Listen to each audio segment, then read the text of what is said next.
Benvolguts tots! Avui, la Neus ens parlarà d'una dona com totes, molt especial. De qui ens parlaràs? Hola a tothom, hola Cíntia. Certament avui parlaré de la Francesca Bonmason. Va néixer a Barcelona el 12 d'abril de 1872 i va morir el 12 d'octubre de 1949.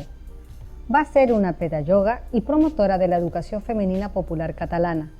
Va ser mecenes i creadora en 1909 de la Biblioteca Popular de la Dona, la primera biblioteca pública femenina creada a Europa, amb seu en el barri de Sant Pere de Barcelona, que seria el nucli del que després es coneixeria com l'Institut de Cultura i Biblioteca Popular de la Dona, col·loquialment dit La Cultura. En l'actualitat, a l'edifici hi ha un centre cultural amb el seu nom i una biblioteca de la Diputació de Barcelona. Francesca, filla de Gil Bonmason d'origen francès i Agustina Farriols, filla dels propietaris d'un dels negocis més pròspers de la ciutat, una botiga de roba situada en la Rambla de Catalunya. Va rebre una estricta educació religiosa amb les religioses Felipes i va aprendre idiomes, dibuix, pintura i música. El 29 d'octubre de 1893 es va casar amb Narcís Verdaguer, un advocat de recursos, una cosa poc freqüent en la burgesia catalana de llavors. A través d'ell va conèixer a Francisc Cambó, antic passant del seu marit, amb el qual va mantenir una profunda amistat i relació epistolar al llarg de tota la vida. En aquesta època es dedicava a adaptar i traduir contes populars, treballs que publicava en La Veu de Catalunya, el setmanari catalanista que havia fundat el seu marit i en el que signava amb el pseudònim de Franar, fra de Francesca i nar de Narcís.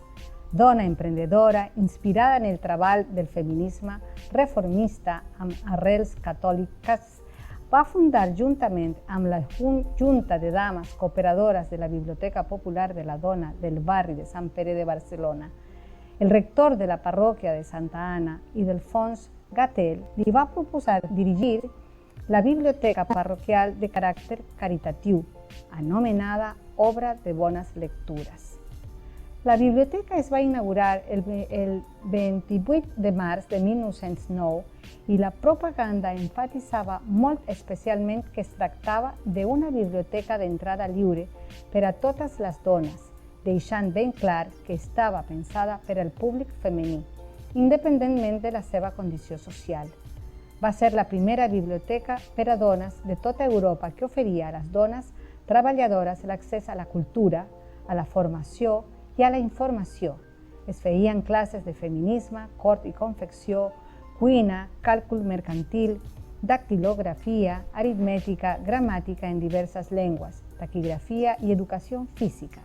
La institució va ser creada, gestionada i dirigida per dones. El fons de la biblioteca no va parar de créixer gràcies a les donacions. Al mateix temps que augmentava el nombre de volums i de sòcies, va anar creixent l'oferta del centre on dones de tota condició social podien llegir novel·les, assajos o llibres especialitzats, estudiar de la mà dels millors experts, assistir a conferències o fins i tot aprendre idiomes o matèries tècniques o científiques. I tot això de manera gratuïta i d'un moment en què les dones encara no tenien accés fàcil a la universitat. La institució va arribar a tenir diversos restaurants, permetent a les dones gaudir d'una llibertat absolutament insòlita en l'època. En 1918 va morir el seu marit i ella va decidir dedicar-se en cos i ànima al seu projecte. En 1922, el president de la Mancomunitat, Enric Prat de la Riba, va inaugurar amb una cerimònia solemne el nou edifici de l'Institut, situat al carrer Sant Pere més baix, en una antiga casa medieval que pertanyia a la família Bielsa. Francesca no es va detenir aquí i va adquirir un terreny a Badalona, prop de la mar, perquè les dones poguessin dur a terme classes de natació, incorporant així l'esport a les seves vides.